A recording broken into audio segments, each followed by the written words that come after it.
Yeah, I think that's a great transition to the 82 version and stuff. I mean, like you said, that one was so much more focused on the human dynamics and everything. In fact, Kurt Russell, the lead and stuff as McCready, different times he comments about like, the scenes where they're just looking at each other and wondering, is that person next to me the thing and stuff. And I think, it really brings home that paranoia. I think that was definitely what made that version so much stronger Mm, because here you are, like a dozen or so people kind of contained in this place that like there's nowhere to go and stuff.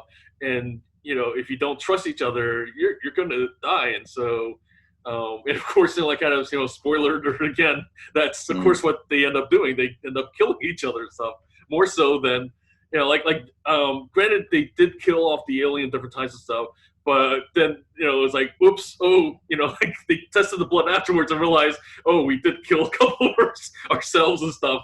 Yeah, yeah. I mean, that's one.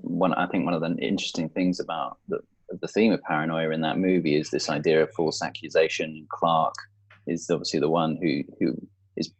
I mean, he's there as a device to also sort of throw you off as a viewer, but it's Mm, also highlighting this idea that the paranoia can quite clearly make you do things you shouldn't be doing. yeah. And they've got that in different layers too, of someone being killed, and also sort of Palmer representing conspiratorial theorizing and with his weed smoking and talking about how the chariots of the gods in South America and how they run everything down there.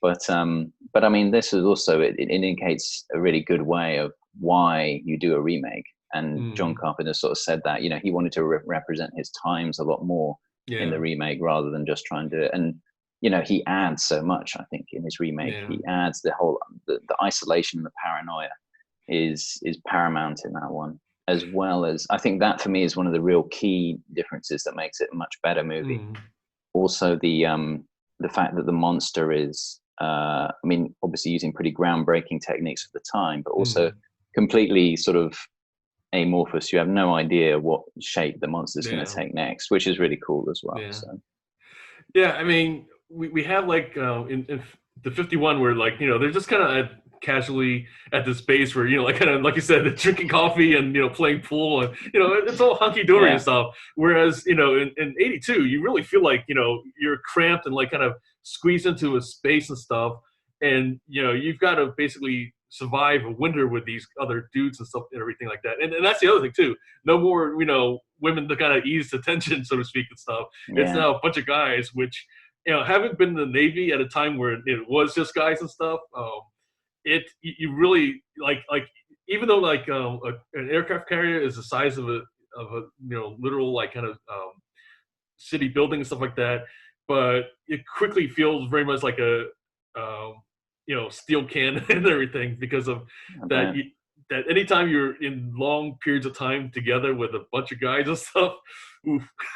Those standard snippets. Yeah, I mean, I went to in Norfolk and Virginia. I went to go and see the. Okay. I can't remember the warship they have there. That's kind of a part of the museum, and all the photographs when you're walking around, just think like the guys are always in their underwear. Mm. It's like every single photograph, and just like, yeah, clearly there's not very many women around. It's No. just like the guys just hanging out in their underwear. But I know it was incredibly hot in the ships. But yeah, still, Yeah.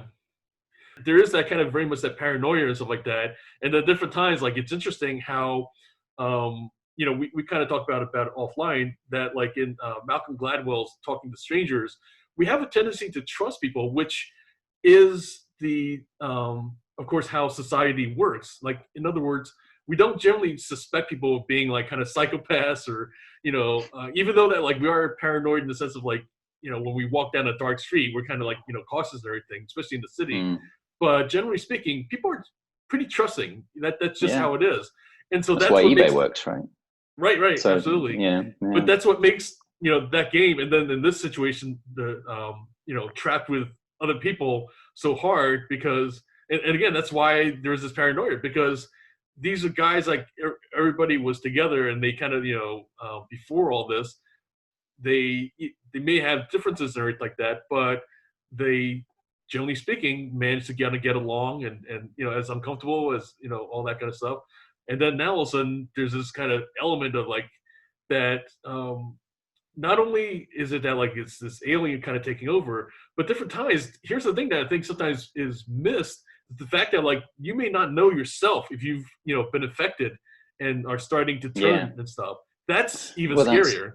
yeah, and I mean that was something I picked up on watching the '82 version this time, which Hmm. I hadn't before, and that is that I could remember that Norris is infected, but it Hmm. seems like he isn't actually aware of it because there's just a Right. point where he's just like ow, and he doesn't actually know what's Mm. happening to him, which is a really interesting concept. The idea that you know um, does the monster affect you? Does the thing affect you consciously Mm. or unconsciously? Is it like it's you may not even realize it and your cells are being changed and you're turning into it without you even realizing, which was an Yeah. interesting thing. I mean, as you kind of mentioned, is this idea that like it kind of really resembles HIV, right, and stuff, Yeah. and like there was only one interview, in fact, that one documentary where John Carpenter kind of towards the end just briefly mentions that like oh like AIDS and stuff like that, and I feel like he didn't really do it as like kind of to represent AIDS or anything, but No. it was just very much in the psyche of the period. This is 82. This is like kind of the height of like kind of where the scientists couldn't really figure out what's the rules of the game and stuff like that. So in a lot Yeah. of ways, it really resembles, this thing. Yeah. And like I was also saying, I mean, I think that it represents this idea of our bodies betraying us to some degree. Yeah. Of like this was an autoimmune disease, and it was your body attacking itself, which is Mm, kind of one of the themes of both this and kind of. I feel Videodrome is also another movie that kind of right. taps into that part of the psyche, which is much more sort of like relevant because by '83, the disease had been identified. People were Mm.